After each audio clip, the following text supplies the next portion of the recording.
আসসালামু আলাইকুম প্রিয় ভিউয়ার্স, আপনাদের সবাইকে স্বাগতম আমার চ্যানেলে, যেখানে আমি নিয়ে আসি আপনাদের জন্য গভীর রাতের গল্প, অন্ধকারের ফাঁকে লুকিয়ে থাকা ভুতুড়ে কাহিনী আর মানুষের মনের গভীরে লুকিয়ে থাকা ভয়ের গল্প। আজ আপনাদের সামনে নিয়ে এসেছি আমাদের জনপ্রিয় সিরিজের দ্বিতীয় পর্ব, ভূতের বৃষ্টি, পর্ব ২। প্রথম পর্বে আমরা দেখেছিলাম কিভাবে এক বৃষ্টি ভেজা রাতে কলকাতার এক পুরনো বাড়িতে এক তরুণী অপ্রত্যাশিতভাবে আটকা পড়ে গেল এবং কিভাবে সে বুঝতে পারল যে সে একা নয়।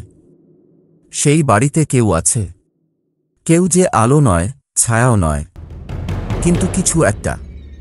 আজকের পর্বে আমরা জানব, সেই বৃষ্টি শুধু আকাশ থেকে পড়েনি, বৃষ্টি পড়েছিল ভূতদের জগৎ থেকে। আর সেই বৃষ্টির ফোঁটাগুলো ছিল না পানি, ছিল অশ্রু, রক্ত আর অপূর্ণ আকাঙ্ক্ষার। তাহলে চোখ বন্ধ করুন না, কারণ আজ রাতে আপনার চোখের সামনে ঘটবে এমন কিছু যা শুধু শোনার নয়, অনুভব করার। সুতরাং হেডফোন লাগান, আলো কমিয়ে দিন আর গল্পের গভীরে ডুবে যান। ভূতের বৃষ্টি, পর্ব ২ এর জন্য প্রস্তুত হন। কলকাতার আকাশ যেন কাঁদছে। আকাশের পাতার মতো মেঘ নিচে নেমে এসেছে মাটির কোলে। গলি, রাস্তা, ছাদ সব জলে ডুবে গেছে। টিনের চালে বৃষ্টির শব্দ, টপ টপ টপ, যেন কারো নাচের পায়ের শব্দ। কিন্তু নাচছে কে? রাত তখন প্রায় ২টো। রাস্তায় কেউ নেই, বাসের আওয়াজ নেই, হর্নের শব্দ নেই, শুধু বৃষ্টির সুর আর কখনো কখনো দূরে কোনো কুকুরের ডাক। আর সেই বৃষ্টির মধ্যে এক মেয়ে দাঁড়িয়ে আছে। তার নাম মৌসুমী। মাত্র ২১ বছর বয়স। স্নাতক শেষ করে চাকরি খুঁজছে। আজ সন্ধ্যায় এক অফিসে ইন্টারভিউ দিতে গিয়েছিল। ফিরতে ফিরতে বৃষ্টি শুরু হয়ে গেল। বাস মিস করে ফেলল, ট্যাক্সি পাওয়া গেল না, ফোনে নেটওয়ার্ক নেই। হাঁটতে হাঁটতে এক অজানা লেনে ঢুকে গেল। আর সেখানেই দেখল সেই বাড়িটা। একতলা, পুরনো, লাল ইটের গায়ে সবুজ ছাপ। দরজায় ঝুলছে একটা পুরনো লোহার চেইন। জানালার কাঁচ ভাঙা, দরজা এক ফাঁক খোলা। আর ভেতর থেকে আসছে এক ধরনের গন্ধ, পচা ফুলের মতো, আবার কিছুটা কাপড় পচা গন্ধ। মৌসুমী ভাবল কিছুক্ষণ বৃষ্টি থামুক, ভিতরে ঢুকে বসে থাকবে। সে দরজার কাছে গেল, চেইনটা টেনে সরাল। দরজা খুলল। ক্রিক ক্রিক ক্রিক, যেন কেউ দরজা খুলছে অনেক ধীরে। ভিতরে ঢুকেই মনে হলো কেউ আছে। না, কেউ নেই, কিন্তু অনুভূতি যেন বলছে কেউ আছে। ঘরের মাঝখানে একটা পুরনো চেয়ার, তার ওপর একটা মেয়ের ছবি রাখা। ছবিটা কালো সাদা। মেয়েটি হাসছে না, তার চোখ দুটো খোলা, কিন্তু তাতে আলো নেই। যেন তাকিয়ে আছে মৌসুমীর দিকে। মৌসুমী ছবির দিকে তাকাল, কেউ উত্তর দিল না। সে চেয়ারে বসল। বৃষ্টি তখন জোরে পড়ছে। দরজা পিছন থেকে বন্ধ হয়ে গেল।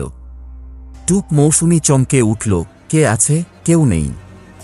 কিন্তু তখনই সে শুনল ওপর থেকে কারো পায়ের শব্দ। টাপ টাপ টাপ, কেউ হাঁটছে। মৌসুমী চোখ তুলল ছাদের দিকে, কিন্তু ছাদ নেই। ওপরে খোলা আকাশ, আর তার মধ্যে দিয়ে পড়ছে বৃষ্টি। কিন্তু পায়ের শব্দ তো ওপর থেকে আসছে। সে উঠে দাঁড়াল, দরজার দিকে এগোল। দরজা খোলা নেই, চেইনটা আবার ঝুলছে। এটা কি হলো? তখনই সে শুনল পেছন থেকে কেউ নিঃশ্বাস নিচ্ছে। হু হু হু। মৌসুমী ধীরে ধীরে পেছন ফিরল। ঘর খালি, কিন্তু চেয়ারের ওপর আগে যে ছবিটা ছিল সেটা আর নেই। সে দৌড়ে বাইরে বেরিয়ে এলো।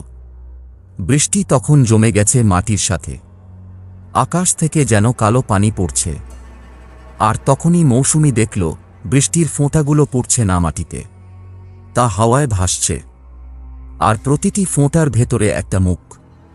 ছোট বড়, কাঁদতে কাঁদতে, হাসতে হাসতে, চিৎকার করে মৌসুমী চিৎকার করে উঠল। আর তখনই বৃষ্টি থামল। সব চুপ, কিন্তু মাটিতে লেখা ছিল, আমি ফিরে এসেছি। পরদিন সকালে মৌসুমী এক হাসপাতালে জেগে উঠল। ডাক্তার বলল সে রাস্তায় অজ্ঞান হয়ে পড়েছিল। এক পুলিশ তাকে উদ্ধার করেছে। কিন্তু মৌসুমী কিছু মনে করতে পারছিল না। শুধু একটা কথা মাথায় ঘুরছিল, আমি ফিরে এসেছি। সে বাড়ি ফিরে তার মাকে সব বলল। মা শুনে মুখ শুকিয়ে গেল। ওই বাড়িটা কোনটা? কলকাতার ময়দানের পাশের লেনে। মা চোখ বন্ধ করল। ওই বাড়িটা তো বহু বছর আগে ভাঙা হয়ে গেছে। কি? কিন্তু আমি তো গতকাল সেখানে গিয়েছিলাম। মা বলল, ওই বাড়িতে 1987 সালে এক মেয়ে মারা যায়। নাম ছিল অনন্যা। সে পড়াশোনায় খুব ভালো ছিল, কিন্তু পরীক্ষার দিন সে বাড়ি থেকে বেরোয়নি। তার মা বাবা খুঁজতে গিয়ে দেখে সে ছাদে দাঁড়িয়ে বৃষ্টির মধ্যে, আর তার চোখ দিয়ে রক্ত পড়ছে। সে কথা বলছিল, ওরা আমাকে ডাকছে, আমি যাব। তারপর সে লাফ দিয়ে নিচে পড়ে মারা যায়। কেন? কে ডাকছিল কেউ জানে না, কিন্তু সেই রাতে বৃষ্টি পড়ছিল না। আকাশ ছিল পরিষ্কার, তবু মাটিতে জল ছিল, আর সেই জলে ভাসছিল হাজারো ছোট মুখ। মৌসুমী কাঁদতে লাগল। আর তারপর থেকে বৃষ্টির দিনে ওই বাড়িতে কেউ ঢুকলে আর ফিরে আসে না। কিন্তু আমি তো ফিরে এসেছি। হ্যাঁ, কিন্তু তুমি কি সত্যিই ফিরে এসেছ? মৌসুমী আয়নার দিকে তাকাল। তার চোখের পাতায় একটা ফাটল, আর সেখান থেকে এক ফোঁটা কালো পানি পড়ল। মৌসুমী সিদ্ধান্ত নিল সে আবার যাবে সেই বাড়িতে। সে গুগল করল, পুরনো খবর খুঁজল। 1987 সালের 12 জুলাই এক ছাত্রী আত্মহত্যা করে। নাম অনন্যা চক্রবর্তী। কিন্তু আরেকটা খবর পেল সে, সেই বছর জুলাই মাসে কলকাতায় একটাও বৃষ্টি হয়নি। আবহাওয়া দপ্তরের রেকর্ড অনুযায়ী সেই মাসে কোনো বৃষ্টি নেই। তাহলে অনন্যা কিভাবে বৃষ্টির মধ্যে দাঁড়িয়েছিল? সে এক পুরনো লাইব্রেরিতে গেল। সেখানে এক বুড়ো লাইব্রেরিয়ান ছিল। আপনি কি অনন্যা চক্রবর্তীর কথা জানেন? বুড়ো লোকটা মাথা নাড়ল। হ্যাঁ, আমি তখন তার পাড়ার পাশে থাকতাম। মেয়েটা ভালো ছিল, কিন্তু সে একটা বই পড়ত। নাম ছিল বৃষ্টির দেবী। বৃষ্টির দেবী, হ্যাঁ, এক প্রাচীন বাংলার কাহিনী। বলা হয়, যখন মানুষ খুব বেশি কাঁদে তখন আকাশে এক দেবী জাগে। তিনি আনেন ভূতের বৃষ্টি। সেই বৃষ্টি না পানি, না বাতাস। সেটা হলো মানুষের অপূর্ণ আকাঙ্ক্ষা, অনুশোচনা আর হারানো আত্মাদের চিৎকার। আর যদি কেউ সেই বৃষ্টির মধ্যে দাঁড়ায়, তাহলে তার মনে ঢুকে যায় সেই ভূতেরা।